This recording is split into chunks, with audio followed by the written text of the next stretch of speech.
भारतीय पौराणिक कथाओं में देवताओं के पास शक्तिशाली हथियार होते हैं जो उनकी दिव्य शक्ति और ब्रह्मांडीय भूमिका को दर्शाते हैं। इन हथियारों को मुख्य रूप से दो श्रेणियों में बांटा गया है, अस्त्र और शस्त्र। अस्त्र ये एक दिव्य या जादुई हथियार है जिसे एक विशेष मंत्र के जाप से बुलाया जाता है। ये कोई भौतिक वस्तु नहीं होती बल्कि एक आध्यात्मिक या अलौकिक शक्ति होती है। इसकी शक्ति उस देवता से आती है जिससे ये संबंधित है और इसका उपयोग बहुत ही विनाशकारी हो सकता है। शस्त्र ये एक भौतिक हाथ से पकड़ा जाने वाला हथियार होता है जैसे कि तलवार, गदा या भाला।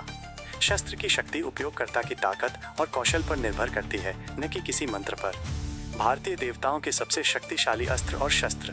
ब्रह्मास्त्र ये भगवान ब्रह्मा का सबसे शक्तिशाली अस्त्र है। माना जाता है कि ये पूरी दुनिया को नष्ट करने की क्षमता रखता है। इसका उपयोग केवल अंतिम उपाय के रूप में किया जाता था और इसके प्रभावों को रोकना बहुत मुश्किल था।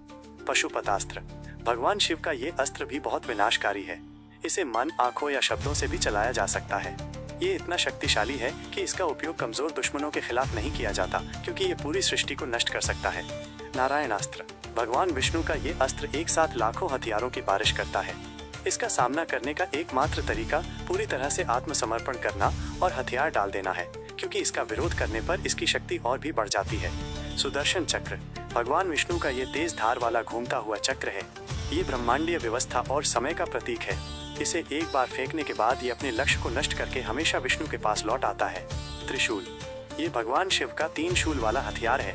इसके 3 शूल सृष्टि, संरक्षण और विनाश जैसे विभिन्न त्रयी का प्रतिनिधित्व करते हैं। ये एक अत्यंत शक्तिशाली हथियार है जो किसी भी रचना को नष्ट कर सकता है। वज्र ये देवों के राजा इंद्र का वज्र है। ऋषि दधीची की हड्डियों से बना ये हथियार बिजली और गर्जना का प्रतीक है।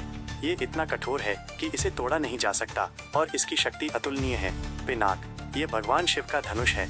ये अपनी अपार शक्ति के लिए प्रसिद्ध है और इसे भगवान राम ने सीता के स्वयंवर में तोड़ा था, जो उनकी दिव्य शक्ति का एक प्रमाण था।